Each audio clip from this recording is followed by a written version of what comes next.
But we'll get to that a bit later on down the track. So first thing I'm going to do is run you through what I use, and then I'm going to run you through how to do it and where to go. So I'll start at the rods and reels first. So I don't use any flash. The Garfish, all you need is a quite light tip, very light tip. I use about 6 pound braid, that's the braid I use. 2,500 size reel, 3,000, it's all right, 1,000 is okay. But it's going to be a little soft, a little bit soft in the tip, and about 6'6" to 7 foot long, or 7'2".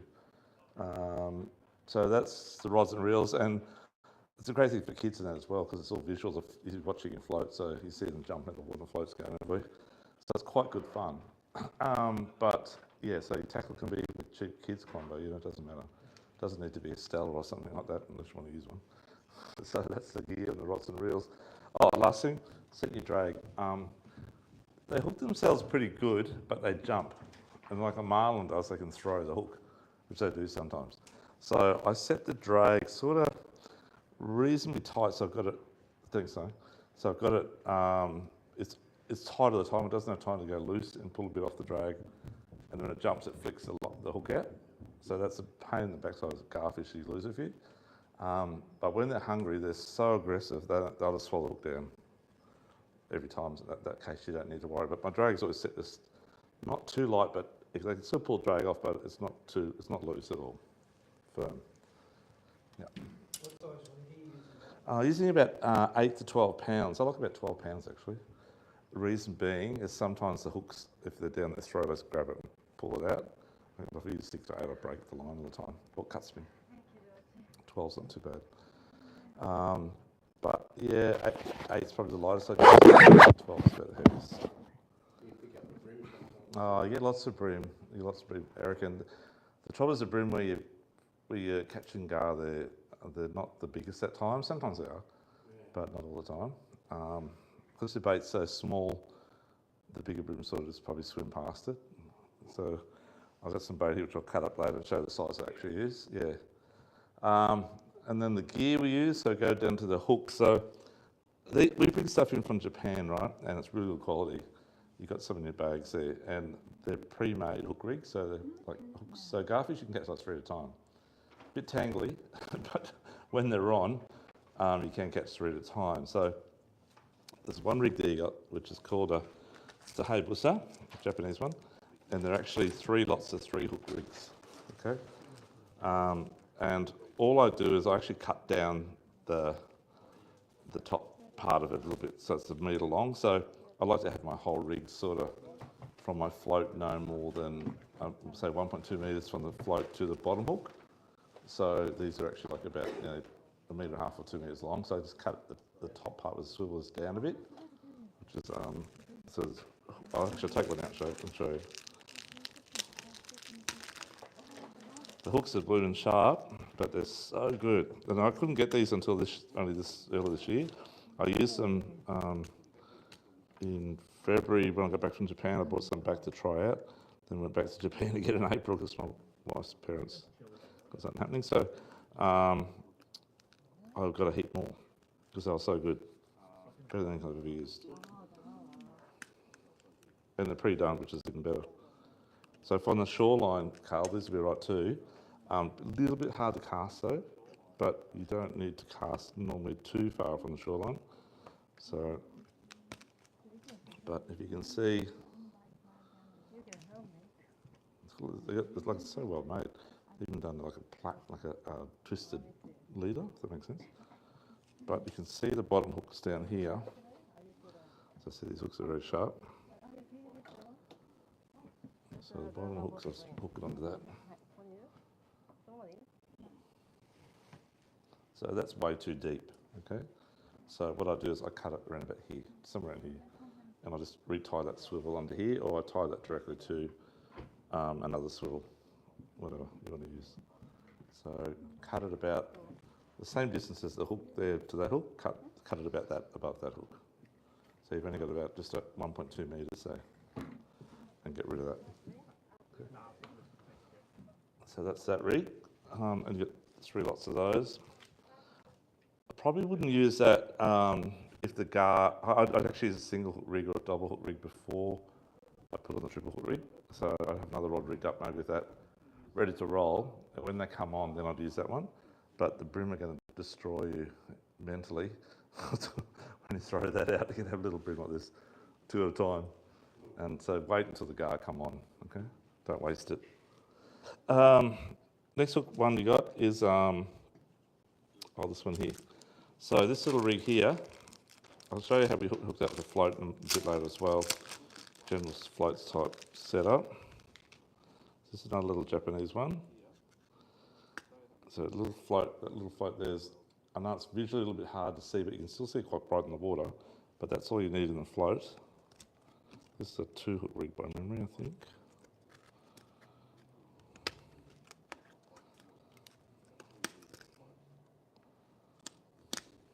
Oh, 1 hook, sorry, 1 hook rig. Oh, is it 2? 1.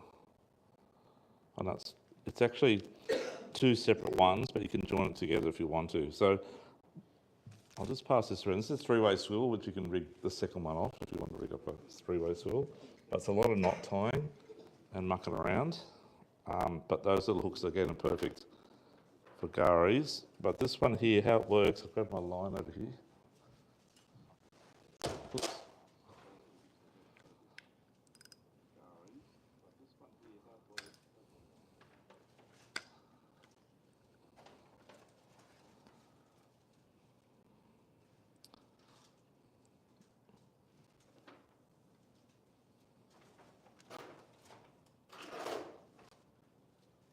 Has anyone been garfishing this year at all yet? How'd you go, Rick? Yeah, good. Yeah, good? Good size? Yeah. Yeah, nice, yeah, good. So the secret of catching bigger gar over little gar is fish deeper water. I don't know if you found that yet, Derek. If you fish shallow water, like a metre deep, they're all small gar normally. Or you get that other species, which is like a bay gar, the shorter bill one, and a little bit different colour. And the big sea gar tend to like that sort of at least 1.5 metres or 2 metres deep, or deeper, 4 metres deep, you know.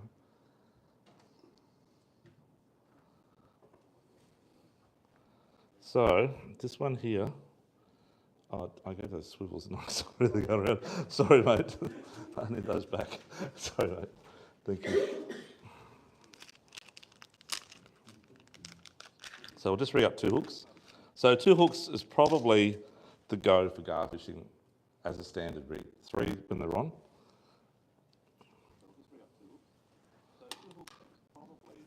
£10, perfect. Sorry, folks, it won't take a minute. I'll cut the rig off and pass it around too. Sticker on the back. Yeah, that's it's not in the sticker, unfortunately. No, there it is. I found it. We're using yabbies or prawns for bait, Eric? Yeah, just little chunks of prawns. Little chunks of prawns are the best. Yeah, yeah. And were you burling up for them as well? Yeah, burley, Yeah, chip pellets and Yep. oil. yeah. Got a bit of bread. And the oil out of I like sardines, so Oh yeah. collect the oil. Oh dear. Oh, that's cool. You had some with olive oil. Oh yes, yeah. So I just drain that into a jar and keep it in the fridge. Yeah, I just use cooking oil more than tuna oil actually. Well, I used a cheaper oil too because that's that sheen on the water. It's perfect. Really well. That's right, it's better than the fish oil. So the secret of gar fishing too is having like constant oil slick behind your boat or from the shoreline with a staked thing to talk about a bit later for you. But yeah, if you can do that, they come from miles up that slick. And you see this little tiny, like a bow wave coming towards you. Like they seriously do, right? And you just see this little tidal wave coming towards you, and that's a pack of them, like the whole school. And then it's go for it. And you're on. You're on, yeah. But if you don't have that oil slick, they don't really. You get the odd one, but you won't get lots.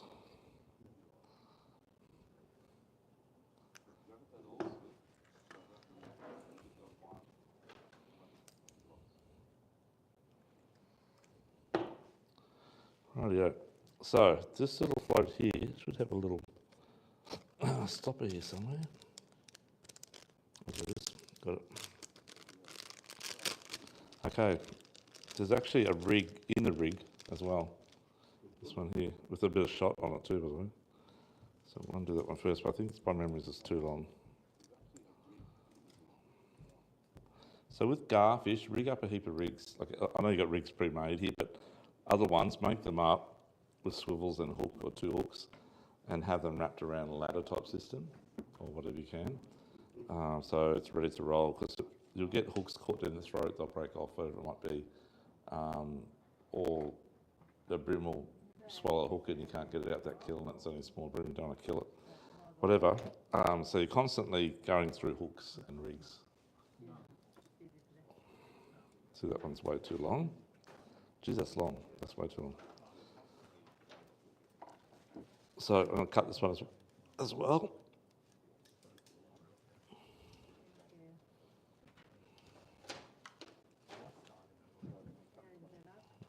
Magic.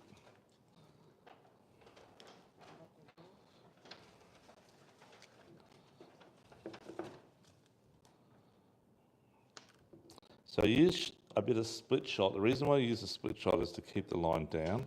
So if you've got current and your boat's there, or from the shore, doesn't matter, and your line's gone out as far as you want it to go, the first thing that's going to happen is your line's going to rise up, your bait's going to rise up. They don't like it. The little ones don't mind it. They'll come to the top and chew on it, but the big ones like it down a bit, a little bit shy, a little bit smarter probably is the word for it. So we eliminate that problem by putting a bit of split shot pretty close to the hook. I'd actually put it a bit closer than that, but this one's already just a pre-made rig. But I'd actually have it sitting probably around that position there. You've got split shot in your bags there, around about that position or that position above the hook, and the hook's just dangling around below the shot sort of thing, or next to the shot. But with this particular rig here, how it works is, you've got one of these in your bag as well. You've got like a little rubber stopper here. So you thread your line through the stopper. Actually, that way will go. It's got a skinny end and a bigger end. Skinny end to the bottom.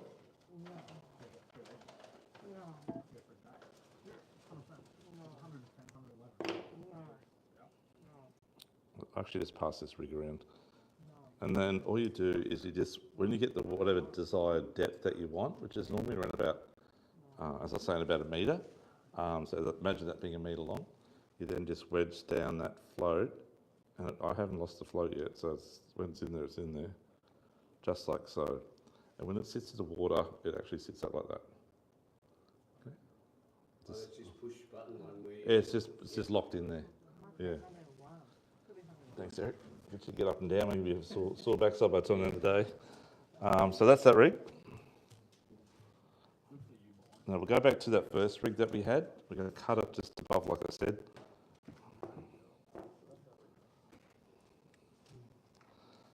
Now, has anyone not used a float stopper bead? You guys ever used you haven't done one? I have to come around and show you. I'll go in the middle here and show you how to put it on, because it's pretty tricky. People can't quite get their head around how it works, a lot of people.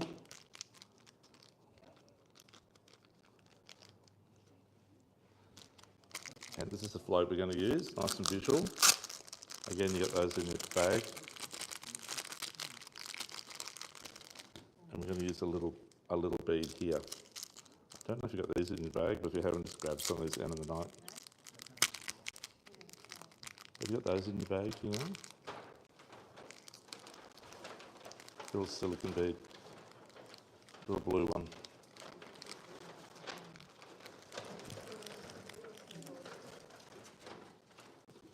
Gentlemen, thank you, sir. Cheers, I always forget your name, sorry. Shane, that's right, sorry, Shane.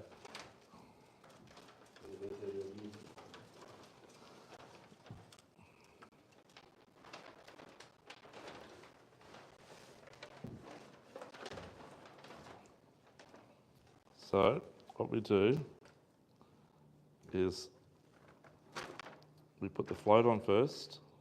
You can see it like so. All right, then we'll go down to the first float.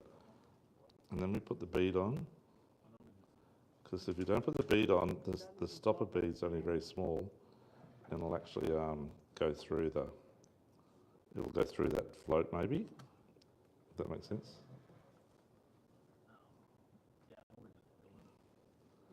So there's a little tiny bit of wire there. Can you see that little bit of the little hole there at the end? Yep. Right. So all you do, so this is the line off your rod, right? Yeah. Right. So you just thread it through. So this is, imagine this being reversed way around, if that makes sense. So off the rod. So you just thread it through that little hole, not by much, only about 40 mil or 2 inches, say. Grab one of those little beads and pull the little bead down over both the line. It comes on like that. Oh, Right? okay. Then what happens is, so when we set our depth, which is probably a tiny bit longer than that, but not much, is the float goes along, because they've got the sinker down at the bottom down there, and it hits that stopper and it can't go any further. If you want to adjust the depth, you just slide it up a bit. Oh, cool. So where's your swivel? The swivel will be just here, or just here, at the top, yeah. So you can have it line right through directly if you want, and do an Albright or something like that, but the swivel's probably better. Yep. And you can make it shallower just by sliding it down. It's quite tight on there, so I'll pass that around. Actually, I'll put a bit of split shot in first. Yeah, so the split shot, and just all you do, is all I do, is I just get the knife blade, stick it in that little hole and just open it back up again. Yeah. Twist it around. So it's closed up now, if you can see that. Yep. So I just stick the knife blade in here. I can't even see that. My eyes are so bad. Doing all right. Oh, no, not about that. Yep. Got it. Then just twist it like that and it's open back up again. Enough to get the line through again. Oh. Yeah. And then you just do the next one. And you've got heaps there. Okay. Yeah. You got heaps. Yeah. So split shot.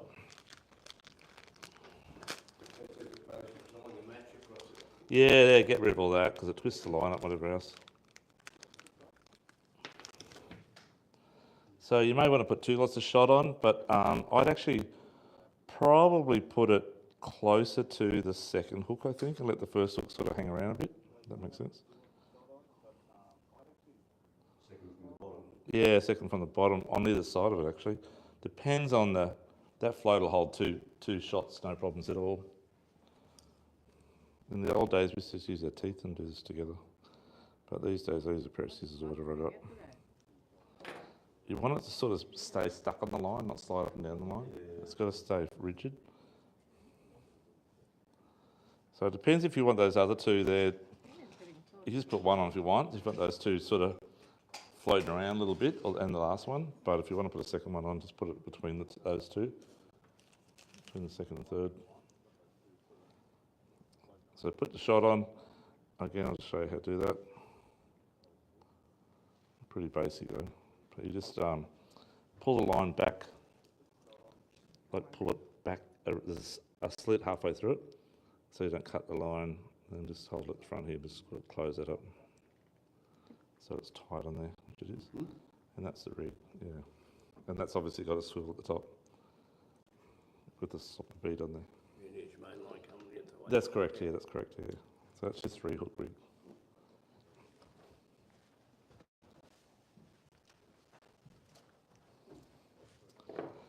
And then we got the cheating way, which is I cut a bait jig into 3 pieces, 2, 2, 2, 2, because it works perfect. Has anyone ever tried using bait jigs with garfish? Oh, they love it. They love it. You tried it? Yeah. Yeah. It's easy, and just got to get the right size hook, which this one is exactly right. This is a really good bait jig too, by the way.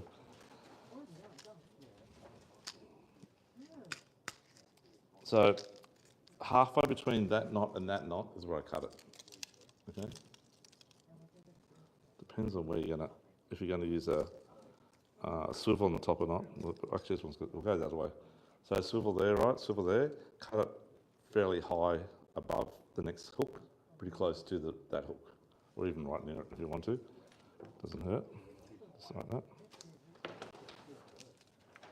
Imagine that being reversed on your rod, hang off your rod, and just put a little, you all know how to do like a cans quickie, or a little double loop, and then just loop it into the snap if you're going to use a snap swivel. Otherwise, it's tied directly to your swivel. Does that make sense? Put a little bit of shot down the bottom here again. Thank you, my friend. And we use one of those up at Middle Person. Oh yeah, did you get Garv there? Yeah, pulled up just at Did you? nightfall. Yeah, yes. Oh, before, when This is up to your poon, guys. Or further north. the boys took off in the rubber ducky do some, so I thought, saw the garfish there, and I was just with a 5-hook rig, just dropping it down on Oh. a bait jig, Oh, right. and I go, but every now and then somebody come in and scare them away. Yes. I thought, oh. So I put one live garfish out Oh, what'd you catch? underneath the balloon, Yeah. and then on a 50 wide, Oh, okay. no, it's actually an 80 wide, and sitting the rod up, and just hit it in this about 6 foot bronze whale, it just came up and did 2 somersaults. Oh, that was what scared the bait away. He was after the bait. That was amazing. Yeah. So we've done our single float rig, and we've done our bait jig rig, and we've done our 3-hook rig, and the single hook on the stem float rig. So the last thing to do is just a normal rig. So if we're going to do a normal rig, I like to use a size 10 or a size 12 long shank hook. Okay, got those in the bag there as well. This is everything I use, guys. So you'll catch. You'll catch. A very basic rig. So you know how you have a leader tied to your braid, right? Like about 1 metre long, whatever. I don't actually put any swivels on. I just tie the hook to the bottom of the rig. This is just a single hook rig, not a double hook rig we're talking about. Tie that on.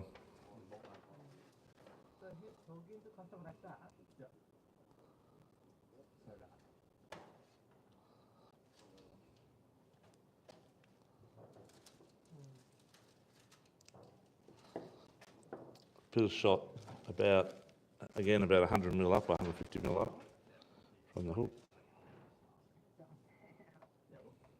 This is the cleanest rig to use of all because it's basic. It doesn't get tangled up too bad.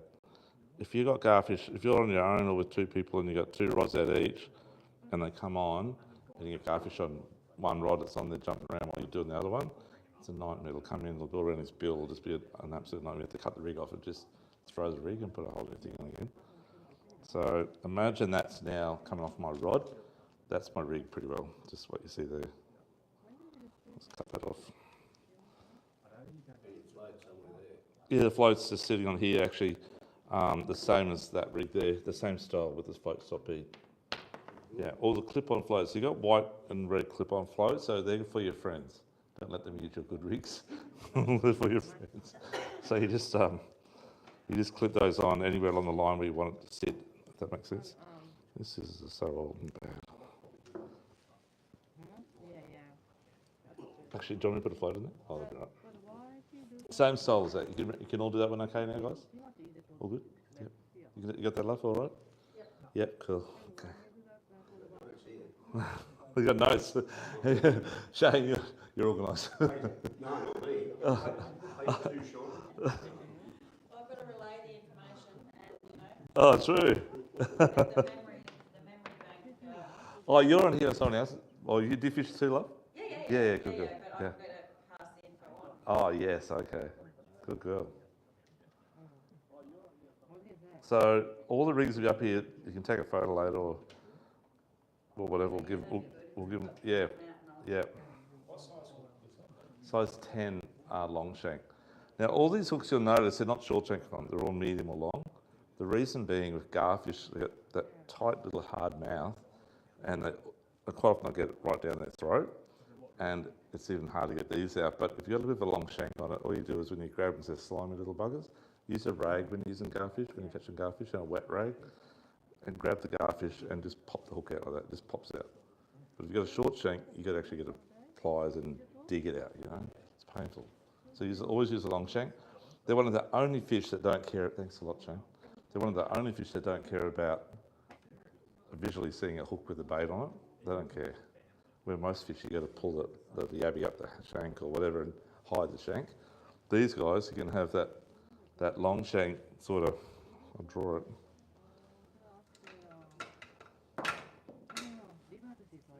So that's the shank of the hook there, coming down and up like that. You can have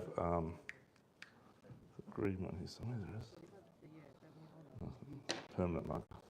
So, here we go. Green prawn. So you just cover up that piece. That's the bait on the end. They don't care about the rest of the shank exposed, which is really different to most fish, because they're only using a very small piece of bait. Okay, so we've got our rigs done up. We've done all our rigs up, got them on our little wrap-up thing, whatever. A great little tool, which is on one of these prizes here tonight, is, let's cut that off. Which one's on there?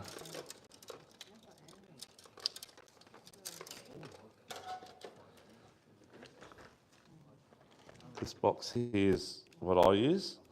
I wrap my rigs around, I'll pass it around. I actually wrap one of these rigs around so you understand how it works.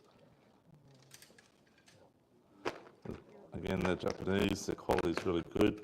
So you've got a little ladder system in there, right? I use this for my whiting rigs as well and everything else that's inshore. Each little ladder, you wrap your rig around. So if we were to use the float rig here, this one here, the 3-hook one, which really does need wrapping up. So you can start either end, doesn't matter. Start the float end if you want. So just hang that float to the outside. Go down, around. And you sort of put about 2 or 3 rigs on each ladder. So you can get a lot of rigs on.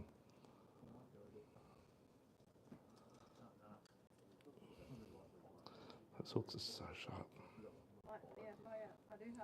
There's little rungs on the ladder to hook the hooks into. Does that make sense? That's it. You could hook them up on the way as well if you want.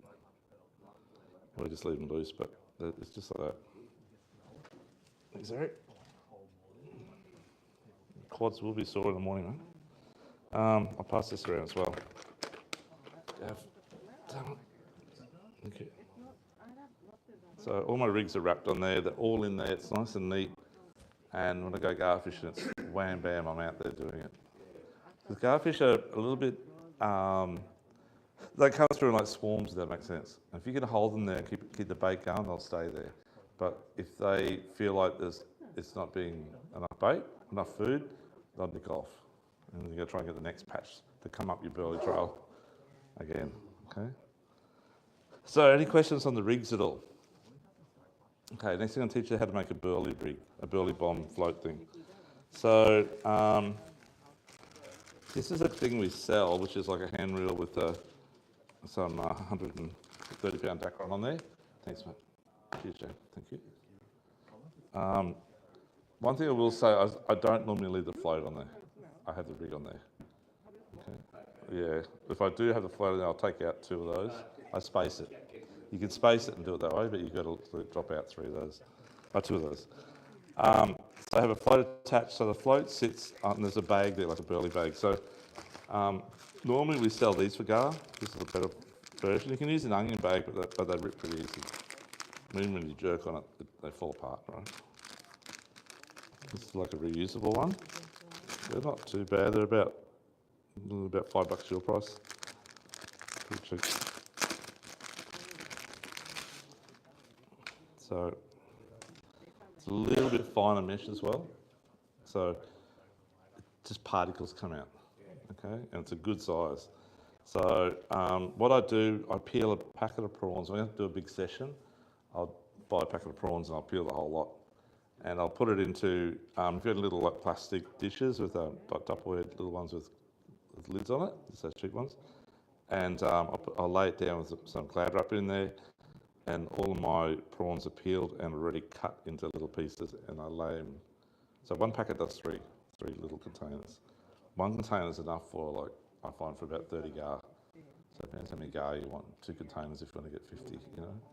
So, What are these containers? just like a little plastic container, you get at Woolies, whatever. Oh yeah, the one Like, with the they're blue like, box on them, yeah, like that sort of thing, yeah. It's washable, we'll keep it again for next time, yeah. And so that's but all the shells, all the heads and the shells off the prawns, so you feel like you're going to eat it, goes into that bag. Okay? And then in that bag, I also throw chook pellets, or this is actually a brand thing, like a burley brand we sell. That sort of stuff. Bread's really good. And even if I got any old fish frames, don't put the heads in, it's too heavy. but I'll put the skeletons in there. And just shake it, little bits of meat comes off, they love it. So, and then the floats, so on the end of this here is like a shark clip, okay? I'll take it out of this bag here. Yeah, they're scared of it. It's got to be, believe it or not, they're scared of it. Yeah, so noisy, I think they like the noise. Turn your sound off when you're fishing for gar as well. Don't have it going pom, pom, pom, pom. They don't like it. So imagine that blue one on the end of that. So what we'll do is we just use this shark clip. I'll get rid of that there. So we've got all our stuff in here. Just tie it off, pull the little thing down. Tie it off, whatever. Do a knot on there.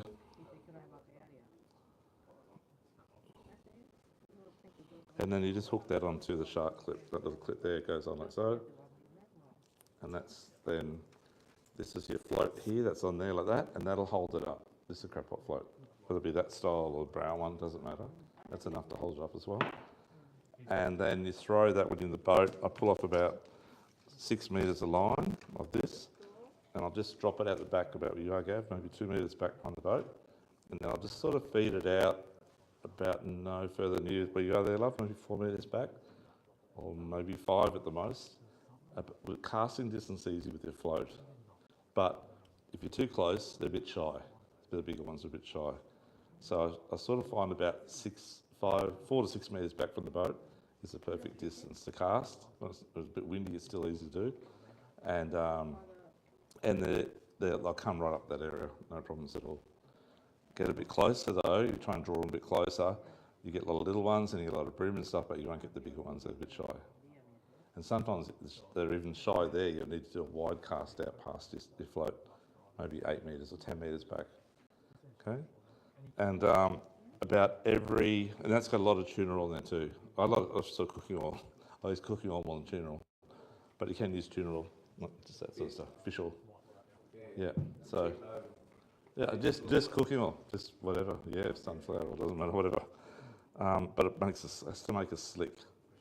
Yeah, I have my old tin. Don't do it on my new boat because it's too nice. But the old one I used to just actually drizzle it from the top, pour the whole oil all the way along the back of the boat, and it constantly dripped into the water and made it all sink the whole width of the boat.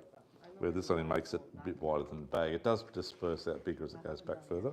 So you mix cooking oil in that? Yeah. So like I put all the stuff in there and then I just pour it over the top, more or less, and just give it a bit of a pat. Yeah, that's enough. But if you want, you can put it with the bread. If you want to soak bread first, then put the bread in there, in the bread. So I used about probably 6 slices of bread. And the bread's the best part because it goes up the real fine little parts, and they just swim up on that trail eating it. They're quite aggressive on their feed. They must eat a lot. Okay, then before every time, as soon as I get don't get a fish straight away, or I just feel like they're not there, or I might just see the odd one flipping around, I just grab the bag, even though it's out there, I just grab the line and just pull it up a couple of times and just let a bit more stuff come out, and the next pack come up, little tidal wave comes up again. Okay. If you're from the shore, Carl, so when you're from the shore, and I fish down Renai Bay a lot, I got like it's like an old wooden broomstick, so to speak. But my dad actually had like it's like a 1 kilo barbell weight, right? But it's actually a lead thing he made, and it's actually sitting on the thing, and he's got 2 nails hammered into it, bent around it to hold it in place. So that keeps the stick up straight all the time. It's got a spike with that long below it. So you walk out this deep in the water, or a bit deeper, and actually plant it into the sand, stick it in the sand. And the bags hang off that pretty close to about a metre away. And then they come up to that bag, you cast at the bag. But you've got to walk maybe from here to, we're at Renai Bay, I walk out about probably 20 metres. You're going to get wet and cold. Is it dawn or daytime? It's more early morning. Yeah, early morning. You need to get that high tide around 6 to about 8 o'clock in the morning. Fish the last hour of the run up, the first 2 hours of the run out. Yeah, that's coming up. That's right, coming up.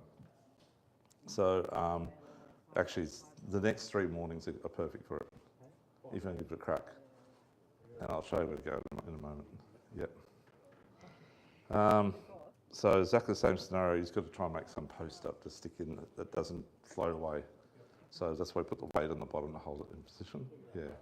And just fold nails over. But you could probably just wire it on it somehow, I don't know. Yeah. And then that's about it for everything in preparation. Now you got to go do it. So, and before you know where to do it, you got to know where to go. So that's the hardest part. So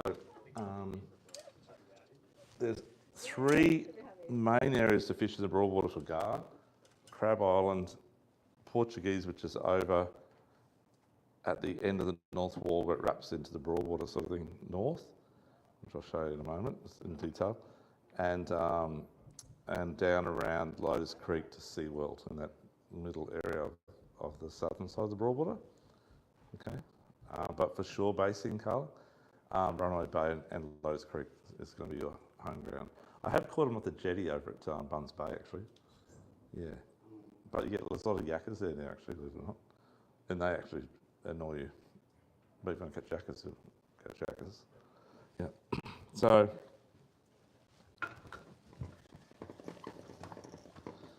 tide out of the boats is exactly the same as from the shore. You want that high tide. You want clear water and not too much run in the water. And you want the last 2 hours to run in, the first 2 hours to run out. Then it gets too dirty and they just disappear somewhere. I don't know where they go. Have you caught them when they run out in the dirty water? No, nothing clean. Clear water, yeah, that's right. Yeah. Once it gets dirty, they disappear. I don't know what they do. But I'll start on the shoreline first for you, Carl. Okay. So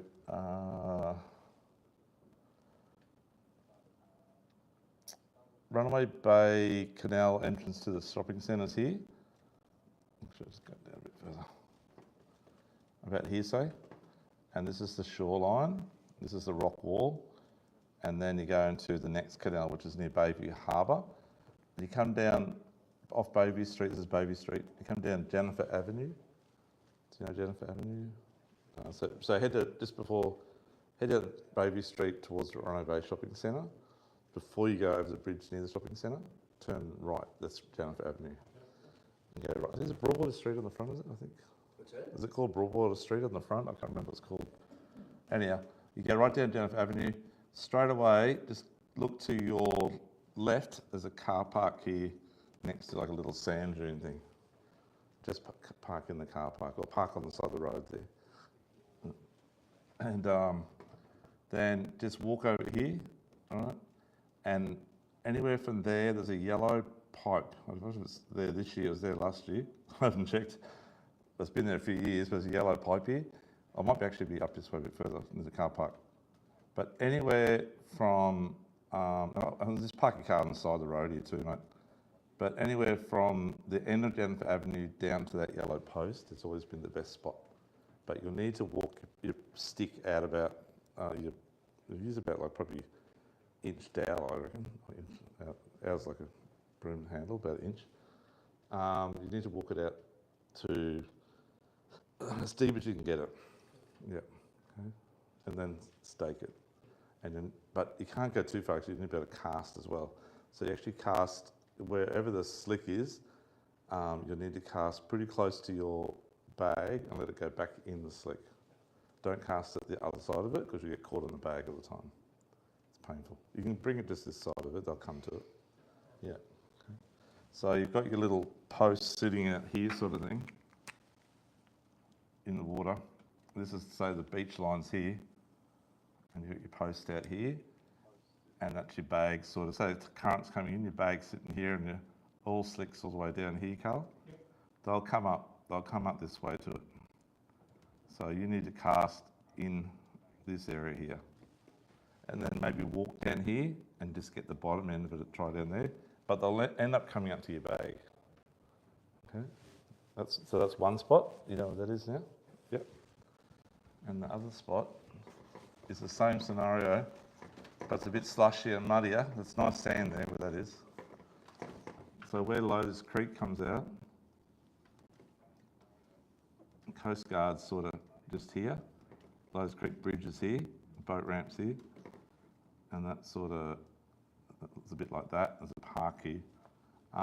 So if you need to get out where that point is, if you can walk out again as far as you can, they sit in this whole area here. There's actually 2 beacons here where the channel comes out.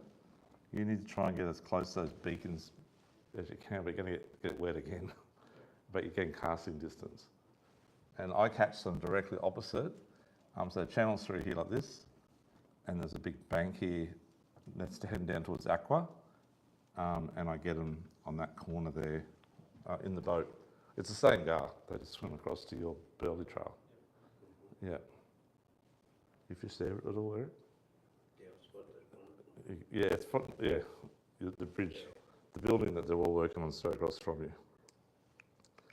Big gar there, mate. The big one's at Runaway Bay too.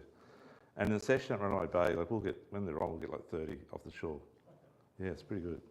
Yeah. But that's probably the other place is Buns Bay off the jetty. You can try the jetty near but they're working at the moment, but near the boat ramp at SeaWorld. That'd be worth a crack as well. Yeah. Yeah, but for all you guys that got boats and ladies, you have boat love, don't you? You have a boat? Yeah, you do. Yeah, cool. So if I was you, that's one of the spots I'd fish, that spot just opposite Lotus Creek. But I'd probably go more in this other area over near SeaWorld and Crab Island. So this is a shoreline, and that's the SeaWorld helicopter pad. There's one there, another one here. And then there's a little jetty goes out here. And then you've got SeaWorld Nara jetty here at the resort. And here you've got a big bank about here sort of thing. Another one over here. And there's 4 knot sign, 6 knot signs here. And then I think there's a red and a green. Red and a green. It's like that. Does that make sense? That's south, that's north. So that's the 2 helicopter pads at SeaWorld. Between these 2 banks here is one of my favourite spots. But you need to be in about around about 8 foot of water, or 6 foot minimum, 8 foot preferably. And anywhere, I'm going to be, and this is where it drops off on this edge. You're going to be on that edge there, anywhere on that edge, which is about 60 metres. You can vary it. There's weed patches along the way. Yeah. If you go too far this way, it gets too shallow, and you don't get as many. We get small ones. And the brim anchored, always anchored. Yeah, you got to anchor, burley, and get them to come to you. It might take a while. You think, oh, there's no gar here. Then all of a sudden, you look, oh, my float's disappeared. Then you see one jumping around. It's on your float. And then next minute, they'll be on. But you just got to put the time into wait. It might take 15 minutes. So just burley, shake your bag a bit, wait. Got 2 lines out, 2 floats out. Watch your floats. And for you, Carl, you can fish 2 floats as well. Throw one out, just keep leapfrogging them. When it drifts down the current, wind it up, throw it back out again. Okay. Does that look electric motor scale off? It does a little bit. Yeah, it does a little bit. I know it's easier than throwing an anchor out, but it does. I don't know if it's a swirl. They don't like current, and as the current slows down, they'll really come on. And then as the current sort of flattens out, they go off. I've never caught much on high tide for some reason. Then once it starts to run again, the first start of the run out, they'll be really good. Then once it's running hard, then it gets a bit dirty, they just disappear. As much as you've got plenty of burley there, they just don't hold for some reason. So that's what's Lowe's Creek over this side, nearly diagonal across actually, but that's the better spot. And then the next spot, do you want to take photos? You got that? All good? Cool. So my old mate Lenny Mossop showed me this spot many years ago. He used to get up me because once he showed me, I was there. And he goes, "You bastard!" Because I was always there before him, and he'd come along and he'd go. He'd just drive up to me and drive away because it's one really good weed patch. But this is Runaway Bay over here. This is the entrance to Shearwater Canal. And then the marina's down in here sort of thing. And this is sort of Crab Island, sort of, I guess, a bit like that sort of shape. And there's a quite shallow area, probably, goes out a bit here. Sorry, what did you say, area? Shallow, love, shallow, yeah. It's too shallow.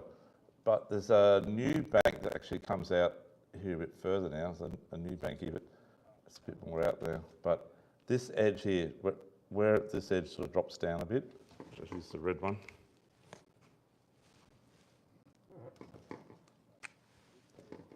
You tried here, Eric? Have you tried here? No, I haven't tried. No, it. it's very good. Tried on the end of Yeah, Crab. yeah, As it, on the outgoing tide. yeah, but It's back over there. it's sanded up a lot there. The weed that was there is not as much now, you know. It's very sandy. It drops off here. It's about 6 foot deep. It's not real deep, but they'll come up from all this weed here. They'll come all the way up to your burley. Here's too shallow. Here's too shallow. It's got to be in that little alcove. So you're probably down about 30 metres from the end of the island, down to about 100 metres north of the end.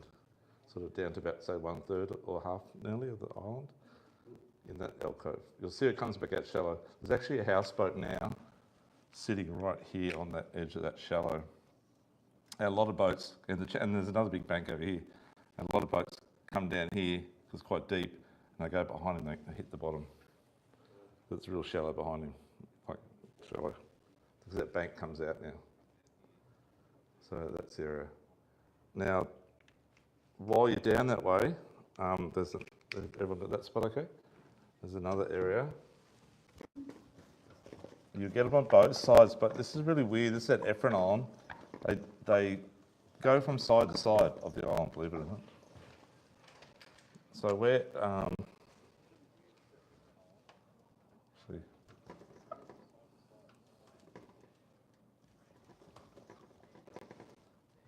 This is the entrance into, I don't know what they call it, Canal Estate. LSE's in here, if you know LSE's, that high rise there. And this is Columbus Drive, I think it is. Yeah, Bobby Hill's here. But Effron Island's sort of like this here. And then you've got the main island here with the bridge across it. Does that make sense? Okay.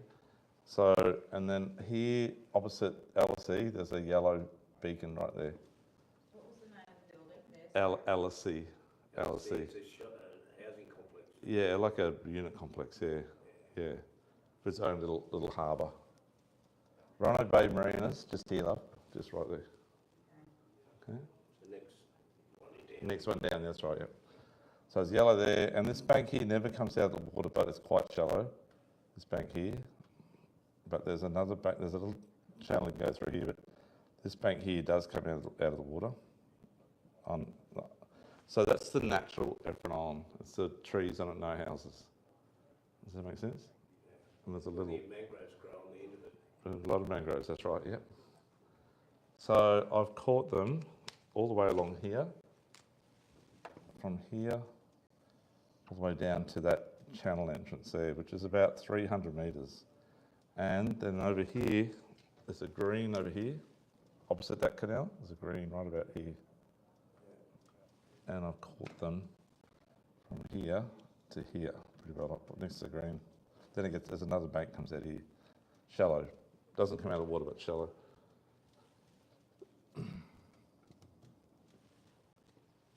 That's really good.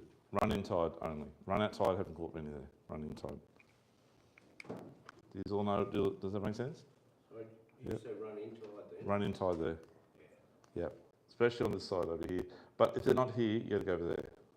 It's really weird. I've caught a couple here. There's actually like a little back eddy here on the run out tide. There's a big bank here. And it drops in. I've caught them there on the run out, but once the water gets dirty, they're gone. But this side of the run ins produces far better. Yeah. I've anchored sort of on the top of that. And then And you caught a few there? back, Yeah, that's right. It's a good up here. This side, yeah, it's a good spot. Yeah. I start up here and I work my way down to tide. There's clumps of weed all the way along here. So, because you're in about 8 foot of water, unless the water's super clear, you can't see the weed. You need to run your sounder and look for the fuzzy bit and then mark it on your GPS. And then that's where you get the anchor up and fish that top of that. They do like weed better. With protection, or I don't know what they get out of it, but they do. Yeah.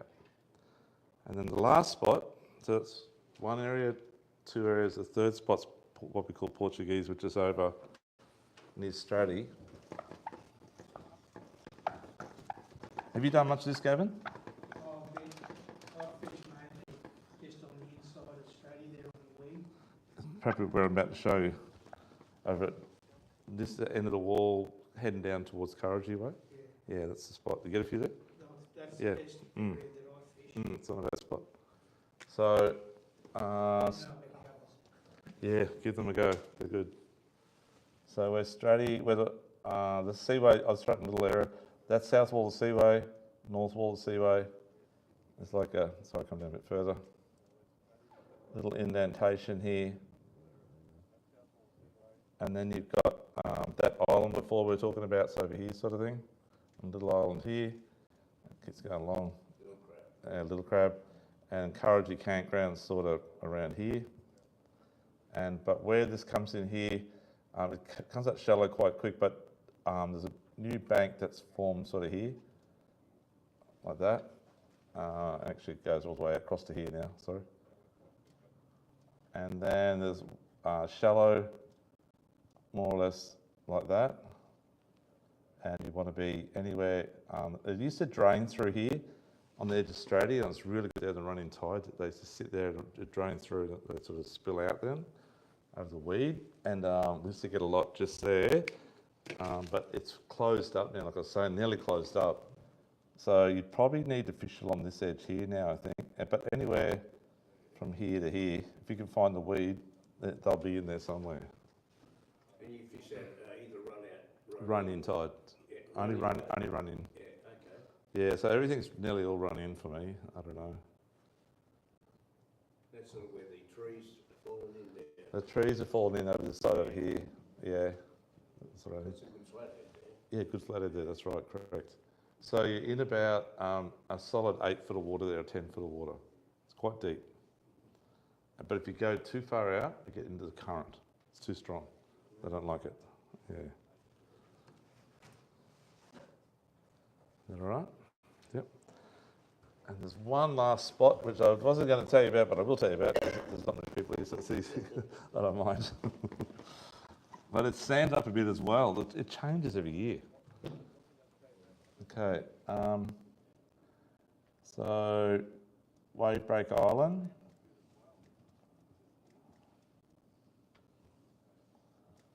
That sort of thing. And then there's Carter's Bank, which is sort of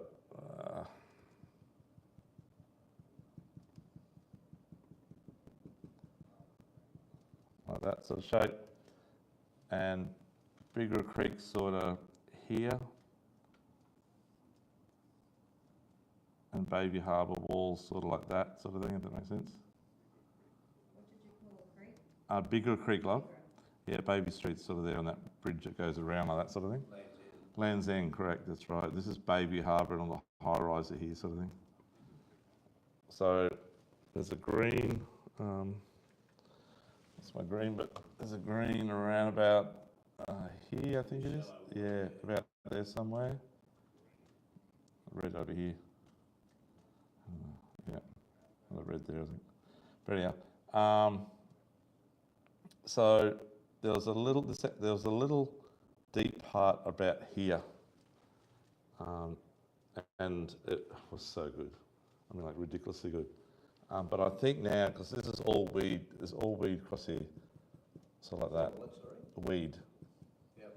Yeah, and then where there's a yellow buoy about here somewhere, and there's a boat sort of anchor up here, though, on wave break. That comes in a bit there actually. Oh, that's the edge of wave break. Yeah, that's the edge of wave break, yeah. But anywhere, but shallow fishing there, so you've only got like about an hour window, the last hour the run in, and the first hour the run out. It's about 1.5 metres, 2 metres deep maybe. Yeah, I know where 5 or 6 foot deep on that weed, but hard up against the bank as close as you can get to it before it comes up. That's a sandbank that comes out at low Yeah, it comes just probably about that much comes out low tide. Yeah. This is sort of a little bit maybe comes out here, not much, but you're on that edge. Yeah. So we're in this area here. Yeah. Wave break's probably a bit bigger than that, but you know where I mean. Yeah. Have you had a kayak at all, Carl?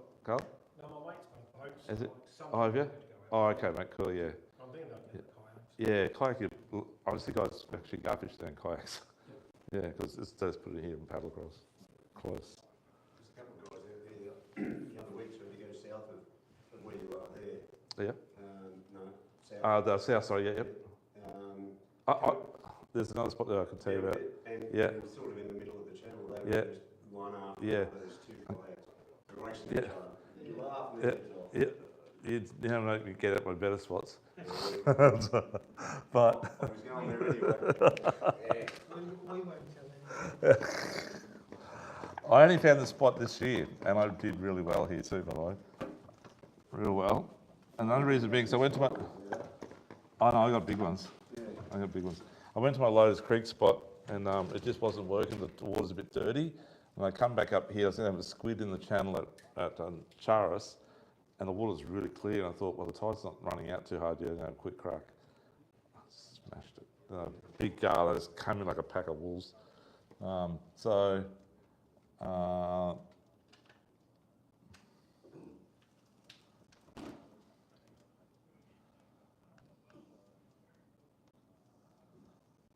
So that's Bigger Creek there again, a Land's End. And this is sort of Charis seafood with the little lake thing there. And that's the, well, actually it's not like that, sorry. That's the bank that comes out, it's in there. That's Charis Seafood Building. Boat ramps there at the Grand. Okay, and the wave break is probably about here somewhere. Back end. Yeah, back end of it, yeah. There's a yacht sitting about in the middle Yeah, at the moment. you can't go fast through the channel there anymore because there's too many boats. You got to do 6 knots through it all. Big boat. They anchor in the channel. Ah, terrible.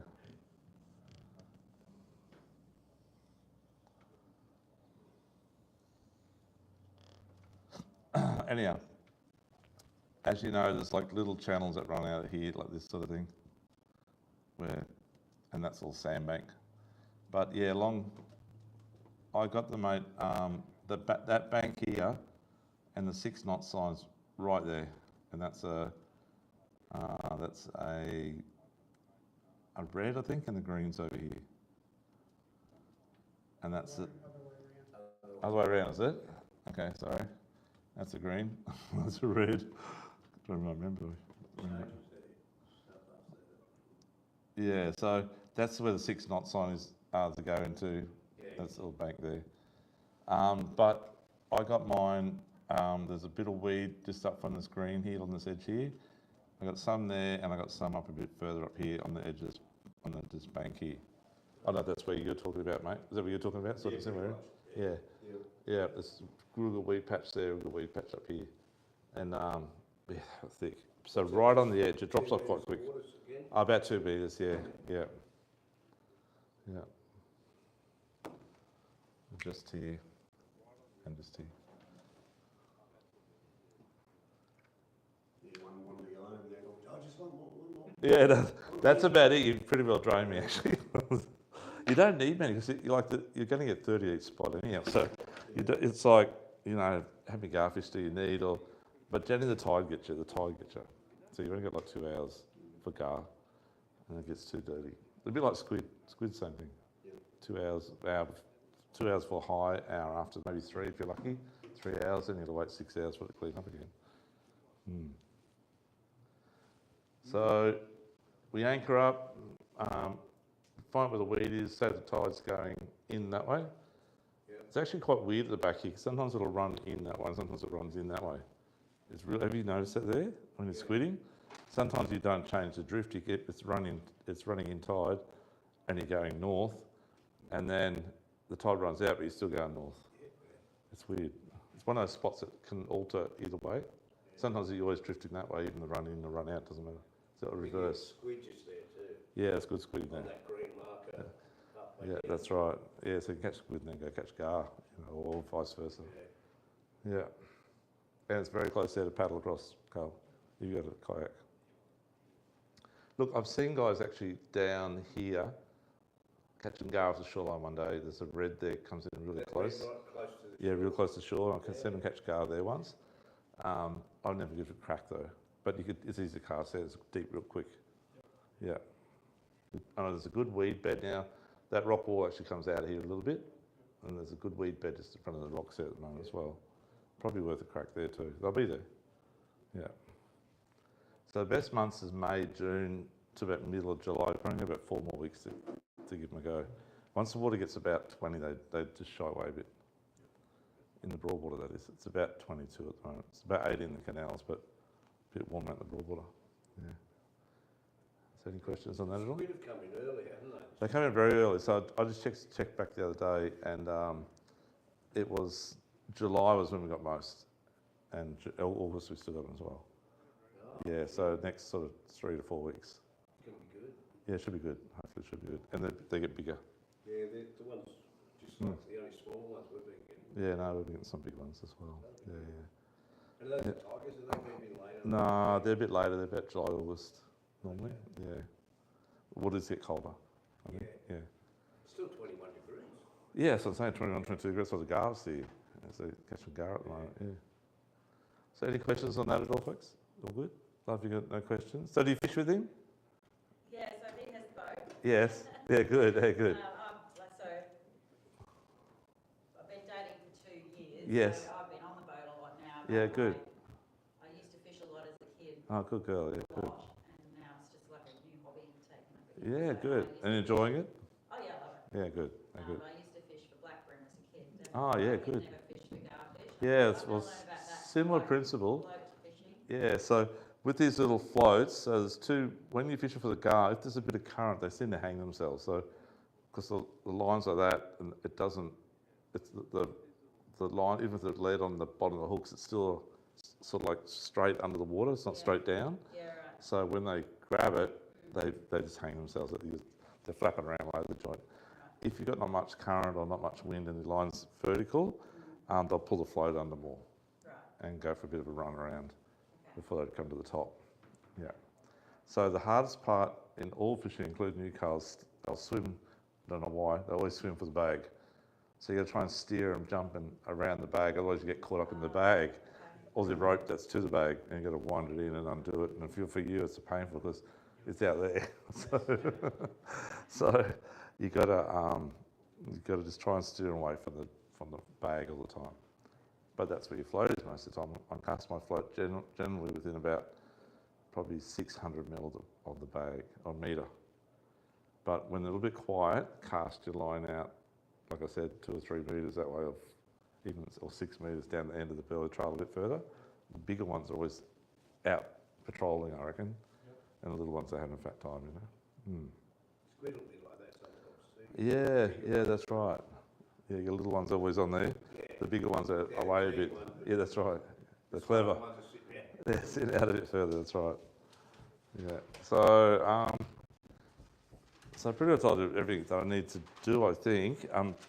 For cleaning the gar, Can you just yeah, go back to Burley and give it to Yeah. me like a recipe, please? yeah, so the recipe, okay. Do you want me to write it down for you? No, you just No? tell me. It's okay, so Cook, I just you need gotta- like a recipe. You got to peel the prawns. Yeah, So, and don't use big prawns, use like small to medium prawns. yeah, Peel the prawns, keep the head, keep the shell. yeah. And you don't need a vein at all though, just Yeah. yeah. So keep that cluster of stuff. Yeah. So about 6 slices of bread, or 8 slices of bread, Yeah. not the crusty part though. Right. Um, The soft doughy. It's just, it just Yeah. falls apart. Yeah. And White or multi-grain? white. Multigrain gets stuck. It clogs it up. It's worth asking, wasn't it? Definitely white. Yeah, white and like I'll use the same fish frames. Or if you've got any old pillies even, or fish fillets or whatever that's gone off or whatever. Just throw it in there and squash it a bit. Yeah. And then open the bag up, love, and pour the oil over it. Right, so you just whack Yeah. it all in there as it is. Yeah, and you might, and yep, just you pour might it pour over. maybe 50 ml oil in there or something. Yeah. And you can pour it out of the bag too, so it gets on the bag, but it'll come out through the bag anyhow. And then, and that's about it. That's all I do. Yeah. But you can put the pellets in, or you can put it in bran as well, or even dog biscuits will work. Yeah, whatever you got. Dog food? Dog biscuits will work. Oh, really? Yeah. Well, that's what people tell me. Yeah, I don't same use it, thing. but they tell me. I don't know what Same flavor. flavoured I or don't know what flavour. Maybe. Did you say that you save your sardine oil and use that? Yeah, well, you know when you open a can of sardines Yeah. up and you Smoked oysters too. I've used smoked oyster oil. Yeah. It's really good. Yeah, the same thing. Yeah.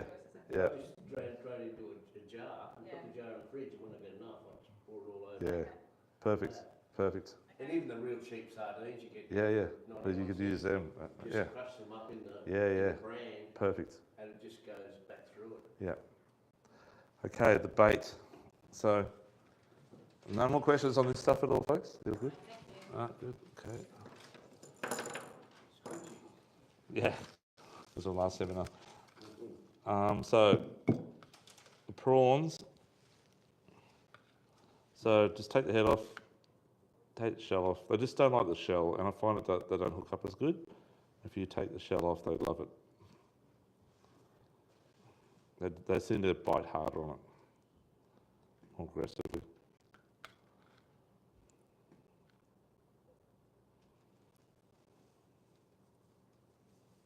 If it breaks, don't worry, I'm actually going to use it anyway.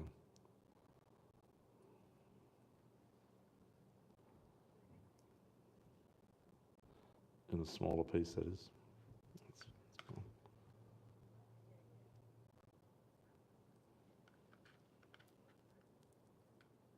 It's fiddly, but that's why I do it in the little preparation, in the little trays, it's done the day before or a week before, whatever, just refreeze it. But you use them pieces like that size, like tiny. I just cut mine with scissors. Yeah, cut it scissors fine too, yeah.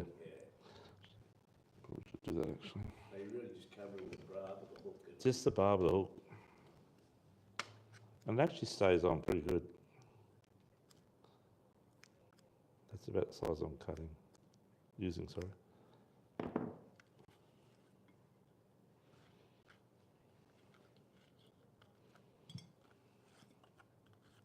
It's a little bit stinky winky, sorry about that. I'll just pass that around, Eric. That's the size you should be using it. It's amazing how bait smells and fish smells when you're not fishing. When you're fishing, you wouldn't even smell. It smells like roses, right? So, a dried out gar we're going to use. I just want to show you, I'll grab that back, thank you very much. I just want to show you the black lining in the gars. Have you all seen the black lining in the gut? Yeah, that's what I'm going to do. This one, try. So, do you want to come around here? I'll show you how I fill it. So I don't do any cleaning of fish. So Don't I'm you? okay. You can video, yeah, of course you can, yeah. Yeah, that's pretty good. That's pretty good. So I'm doing it from my side, but your side's reversed, right? So I always had the back facing me and the gut facing away on all fish. I just cut it there like so. And just cut it down here above his backbone. Once I get to near his backside here, I just go all the way through it because that's a bit dodgy. That's dried out the end here. And then just go like so. They've got this big rib cage here. You need to cut that out, otherwise it's all black.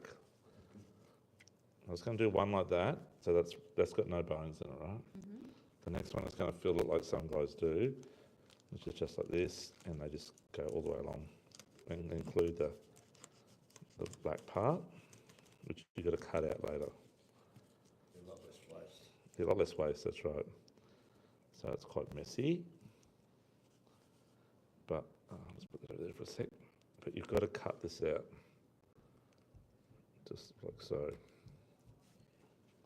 You tend to fill it, or I just roll mine. I don't roll them, no, I don't, but I don't cut any more of those the centre bones down here. but you never know they're in there. You don't worry about it. No, don't worry about it.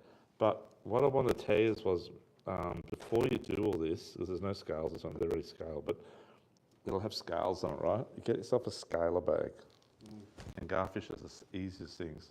I don't know about you, you're going to find it a bit hard. Carl, you need a boat. So you put them in here, run quick. So you put them in a bag, but it's a lot chunkier. And the knots toss the fish around while you're travelling at about 10 or 12, 15 knots. You're on the plane pretty well. And drop it back about, on rope, about 8 metres behind the boat. And just go for a ride. Just clean. Wherever you're going to go, yeah. And they toss around. They get a bit broken up, but not too bad. But they're completely scaled, they're gutted as well. And they're ready just to fill it. You don't take the skin off them? No, because the skin's the best part. It's one of the only fish that the skin's actually really nice. Never eaten So what I do, once I've done that, love, you Yep, know I'm this still part. going, yep. Yep. So what I do then, I've got the 2 fillets here, is I just use like a freezer bag or a seal bag, zip seal bag, and I use more potato starch rather than flour. So Okay. or rice Rice flour. flour, yep, and not much of it. And I'll put cracked pepper and a little bit of tiny bit of salt, but I put garlic powder in it as well. Oh yeah. Yeah, and then put them in there like that and shake them up. And then I use a little bit of oil cooking, just enough to cover the bottom, not cover it, but just to dampen the bottom of the pan. Yeah. And then they're very quick cook, like 1 minute aside, very quick. But when I turn it over to the second side, I throw in a bit of butter. Ah. Yeah, and just let them sizzle in the butter. Okay. And it browns them, and they're really, really good. Okay. Yeah, couldn't bring it along tonight, sorry, to try it. But they're really nice. And they are, sorry, they'll be they're just one of the nicest eating fish. Like, they kick right in the butt. Anything, you know. So, have you had them yet, Carl? So good. And that's what surprises many people. I don't think people understand. I think it was bait, you know. Yeah. Right. They're not bait. They used to call squid bait too. Yeah, that's right. That's true. There too. That's right. Yeah. We used to cut them like just cut them down there, then And just go butterfly? straight along the belly, Yep. taking most to the, and Yep. then when you cook them up, you just push them down. Yeah. And Which is what you're talking about. the Yeah. backbone just Yeah. comes out. Yeah. Like I, butterfly. yeah. Yeah, You like just cut butterfly? off the Yeah. tail. Yeah. I just roll like that and you end up with flat like that. Yeah. Beautiful. That's Yeah. what I do. it. Still nice too. I just like to do it this way. Yeah. But that's up to you. I like to shake them in the bag and do that sort of stuff, you know. Yeah. Misaka, what else do we add to the flour? We just put in. Huh? Oh, sorry. Bye. Thank you. Sorry. We put in. Was that on? I didn't realise it is on. I couldn't see the light. We put in. Just did a